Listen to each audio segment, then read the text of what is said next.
दोस्तों, हर प्रेम कहानी का अंत दुखद नहीं होता और हर प्रेम कहानी का अंत सुखद भी नहीं होता। ये हमारी डेस्टिनी पर डिपेंड करता है। हमने प्यार किसी से पूरी तन्मयता के साथ किया, लेकिन किस्मत में अगर मिलना नहीं था तो हम नहीं मिल पाएंगे। और बहुत बार दो लोग अचानक मिलते हैं और एक दूसरे के हो जाते हैं, और बहुत बार एक लंबा इंतजार उन्हें गो थ्रू करना पड़ता है एक दूसरे के साथ होने के लिए। और प्यार वैसे भी तो चैलेंज का ही नाम है। आपने भी किया है। आप भी अपनी बात मुझ तक शेयर कर सकते हैं कमेंट बॉक्स में लिखकर। नमस्कार दोस्तों, मैं हूं आपकी अपनी जयश्री। हमारे चैनल लव लाउंज में आप सभी का स्वागत है। आज पंकज की और सुधा की कहानी आप सबके साथ शेयर करूंगी। पंकज वो लड़का जो परफॉर्मिंग आर्ट्स का दीवाना था। परफॉर्मिंग आर्ट्स यानी डांस, म्यूजिक, इन सब का उसे बहुत शौक था। कॉलेज में था तो लाइफ भी एकदम बिंदास बीत रही थी।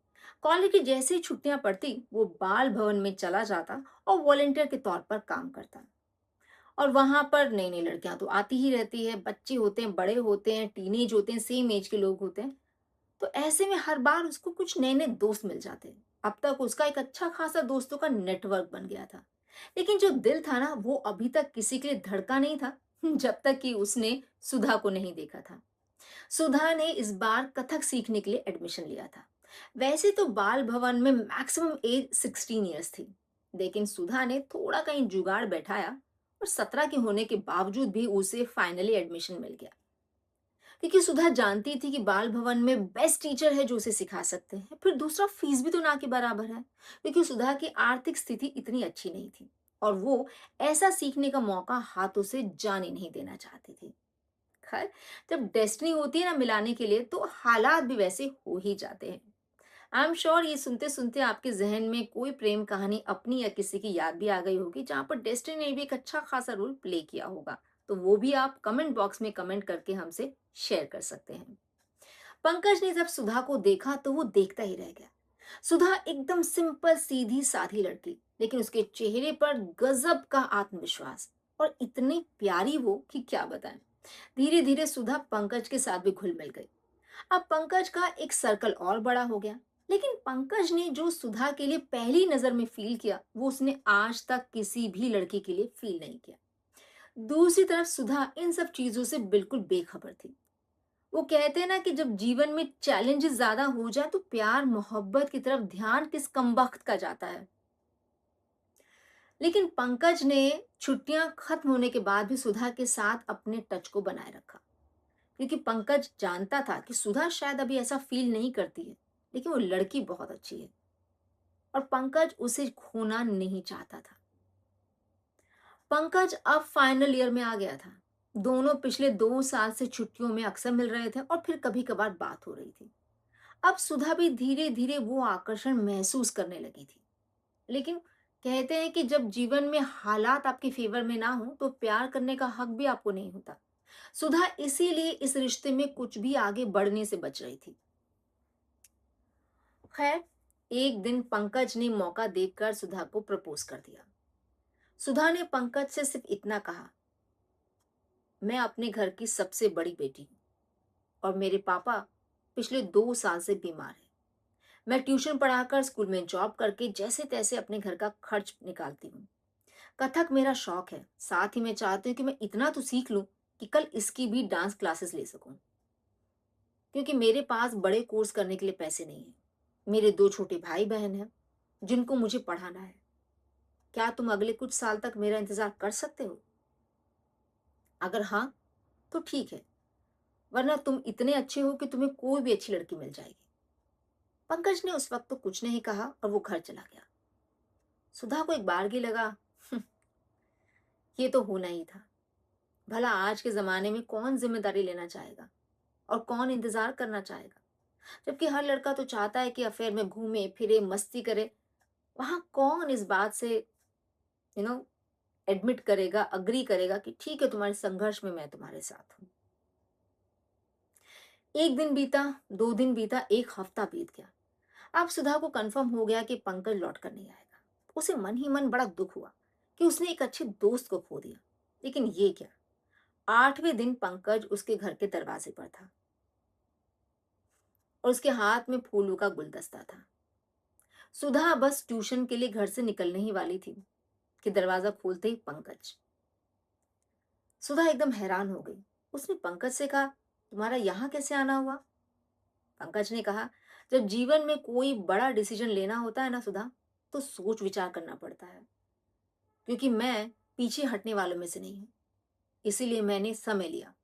तुम मुझे सेल्फिश कह सकती हो, प्रैक्टिकल कह सकती हो, लेकिन आगे बढ़कर पीछे मैं नहीं हटना चाहता था। मैंने बहुत सोचा समझा, परिस्थितियों को इवेल्युएट किया, और मैं समझ गया कि तुम्हारे बिना मैं नहीं रह सकता। और जिस हालात में तुम हो वो किसी के साथ भी हो सकते हैं, लेकिन इतना पॉजिटिव माइंडसेट हर किसी का नहीं हो सकता। मुझे जीवन में तुम्हारे जैसे ही इंसान चाहिए, तो मैं तुम्हारे साथ हूं। ये सुनकर सुधा फूली नहीं समाई। अब उसके मन में जो छोटा मोटा डर डर था वो भी निकल गया। आपको क्या लगा, ये प्रेम कहानी इतनी आसान होने वाली है जितनी आसान आपको दिख रही है? नहीं दोस्तों, जीवन में तमाम तरह के उतार चढ़ाव आते हैं, और वो पंकज और सुधा की जिंदगी में भी आए। एक वक्त ऐसा भी आया जब पंकज की फैमिली ने सुधा के हालातों को देखते हुए उस रिश्ते को मंजूरी देने से भी मना कर दिया। तब भी पंकज ने अपनी फैमिली को प्यार से कन्विंस किया और सुधा का हाथ नहीं छोड़ा। हालात तो यहां पर भी आए जब एक बार की सुधा अपने करियर में इतनी फ्रस्ट्रेट हो गई कि उसे लगा कि वो पंकज पर बोझ बन जाएगी। लेकिन ऐसे टाइम पर भी पंकज ने न सिर्फ उसे संभाला, इनफैक्ट उसे सहारा दिया और उसे भरोसा दिलाया कि एक दूसरे के साथ देने को एक दूसरे के ऊपर बोझ बनना नहीं कहते हैं, इसे असली प्यार कहते हैं।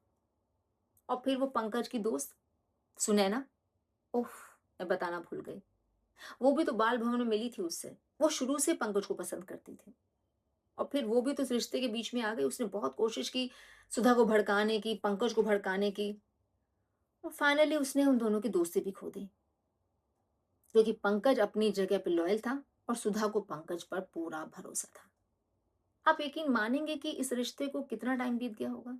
लिटरली 6 साल।